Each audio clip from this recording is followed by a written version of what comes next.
Good morning, students. Today we will discuss about image formed by mirror using ray diagrams. To know it in better way, I had attached one video. You just go through it and see and try to do it by yourself. And if you have any query, then I will solve it. थे कि image formation of concave mirror बना के दिखाओ। तो आज मैं video लेकर आया हूँ image form by concave mirror, और इसमें मैं आपको 6 केसेस बना के दिखाऊंगा कॉनकेव मिरर के, और ऑब्जेक्ट को कहाँ पुट करता है तो इमेज कहाँ बनती है, रियल बनती है या वर्चुअल बनती है, इरेक्ट बनती है या आपकी जो है इन्वर्टेड बनती है। तो सारे 6 केसेस मैं आपको यहाँ पर बना के दिखाने वाला हूँ, एक बहुत ही अच्छी ट्रिक्स और आसान तरीके से। तो चलिए इस वीडियो को स्टार्ट करते हैं। तो स्टूडेंट, सबसे पहले मैं आपको बता दूं कि ये इमेज कैसे फॉर्म करता है, ठीक है ना। तो पहले मैं आपको एक रफली एक तरीका बता दूं। ये जो हमारा मिरर होता है, ठीक है, ये हमारा कुछ इस तरीके से होता है, ठीक है ना, जिसके बाहर तो आपकी होती है पॉलिश और अंदर की साइड आपका जो है रिफ्लेक्टिंग सरफेस होता है। तो जैसे कोई भी एक रे ऑफ लाइट आई वो टकराएगी और हमेशा फोकस से पास आउट होती है।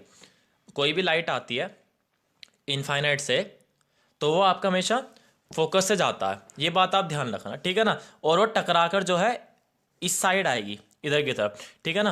तो वो क्या होगा, एक ही पॉइंट पर वो सारी रे ऑफ लाइट जो होंगी वो आपका मीट करेंगी, ठीक है ना। फोकस पर ही करते हैं मीट। तो जिसका आउटर सरफेस पर जो पॉलिश हो और अंदर सरफेस रिफ्लेक्टिंग हो तो वो आपका कोन के मिरर होता है। चलिए केसेस की बात करते हैं, ठीक है ना। तो हमारा सबसे पहला केसेस क्या है कि हमने जो ऑब्जेक्ट रखी है वो रखी है हमने किस पर, फोकस पर, ठीक है। तो चलिए बनाते हैं पहला केसेस। तो हमें मिरर लेकर आ गए हैं। तो हमने जो ऑब्जेक्ट रखी है वो हमने रखी है यहाँ पर आपका जो है किस पर, फोकस पे, ठीक है।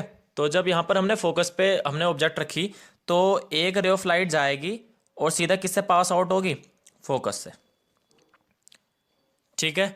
एक रे ऑफ लाइट गई और सीधा किससे पास आउट होगी, हमारी फोकस से। अगर हम फोकस से आगे रखेंगे तब भी फोकस पे जाएगी, ठीक है ना। तो पहली रे ऑफ लाइट तुम्हारी फोकस से जाती है, दूसरी रे ऑफ लाइट हमारी सेंटर ऑफ कर्वेचर से जाती है। तो सेंटर ऑफ कर्वेचर से क्या जाएगी, यहाँ से सेंटर ऑफ कर्वेचर से जाएगी। पहले वो जाएगी कहाँ, आगे। तो आगे वो कहीं जाएगी नहीं, टकरा कर पीछे ही आएगी। तो टकरा कर कहाँ आएगी, आपका यहाँ सेंटर ऑफ कर्वेचर से वो निकलेगी रे ऑफ लाइट। तो मेरे ख्याल से रे ऑफ लाइट कहीं मीट नहीं करी तो ये कहीं ना कहीं जाकर इनफाइनाइट पर ये रे ऑफ लाइट मीट करेंगी। तो जो आपका जो इमेज फॉर्म्ड होगा वो किस पर होगा, एट इनफाइनाइट। तो जो आपका इमेज किस पर होगा, इमेज एट इनफाइनाइट। तो इमेज किस पर होगा, इनफाइनाइट पर, ठीक है ना। और अगर मैं बात करूँ इसके नेचर की तो नेचर क्या होगा, एक चीज़ मैं बता दूं, अगर यहाँ पर है मिरर के केस में, अगर मिरर के इस साइड है तो क्या होगा, वर्चुअल। अगर मिरर के इस साइड है, ठीक है ना, सॉरी, मैं अगर मिरर के क्या है इस साइड है तो क्या होगा, वर्चुअल। और अगर मिरर के इस साइड है तो क्या होगा, रियल, ठीक है ना। ये बात आप ध्यान रख लेना, मिरर के इस साइड क्या होगा, रियल, मिरर के इस साइड क्या होगा, वर्चुअल। तो अगर मैं नेचर की बात करूं तो नेचर क्या है इसका, रियल, एंड उल्टी बनेगी, इससे उल्टी बनेगी तो रियल एंड इन्वर्टेड, ठीक है ना। तो ये आपका पहला केस है, अगर आप अच्छे समझ लेंगे तो आपको आगे केस भी आसानी से समझ आ जाएंगे। तो चलिए अब देखते हैं दूसरा केस क्या है। तो जो हमारा सेकंड केस है वो है हमारा बिटवीन सी एंड एफ। तो हमने ऑब्जेक्ट को रख दिया यहाँ पर, ठीक है। तो पहले आपको मैंने बताई दी थी किससे जाएगी, फोकस से होकर जाएगी आपकी, ठीक है ना। और दूसरी मैंने आपको किससे बताई थी, आपकी किससे जाएगी, सेंटर ऑफ कर्वेचर से। तो मैं इसको थोड़ा सा और एक्सटेंड कर लेता हूँ, ठीक है ना। तो सेंटर ऑफ कर्वेचर ये है, तो यहाँ से आपकी एक रे इधर जाएगी ऊपर और एक ही कहाँ जाएगी, सीधे। तो ये आपकी यहाँ मीट हो गई। तो आपकी कहाँ बनी इमेज फॉर्म, बियॉन्ड सी। तो अगर मैं इसकी बात करूँ नेचर की तो क्या इधर रियल है, इधर क्या इन्वर्टेड। तो मैं अगर नेचर की बात करूँ तो नेचर क्या, रियल एंड इन्वर्टेड। तो nature is real and inverted, ठीक है ना। और अगर मैं बात करूँ कि इमेज फॉर्म्ड कहाँ हुई है तो यहाँ पर हमारी जो इमेज फॉर्म्ड हुई है वही हमारी बियॉन्ड सी।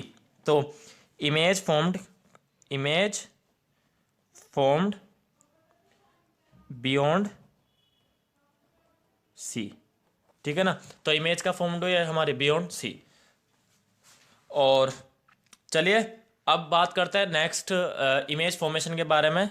तो अब जो हमारा जो थर्ड केस है वो है हमारा बियॉन्ड सी वाला, ठीक है ना। तो अब हम यहाँ पर इमेज पुट करते हैं बियॉन्ड सी सी से पहले, ठीक है। और चलिए स्टार्ट करते हैं।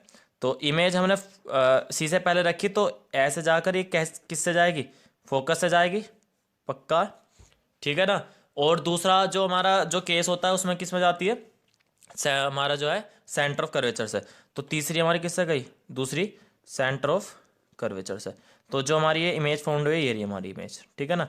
तो अगर मैं बात करूं इमेज फॉर्म्ड, तो नेचर की बात करूं मैं, तो नेचर क्या है, इधर की साइड है तो क्या होगा, रियल एंड इन्वर्टेड।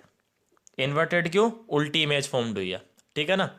और अगर मैं बात करूं क्या इसके इमेज कहाँ फॉर्म्ड हुई है, तो इमेज कहाँ फॉर्म्ड हुई है, image formed between C and F.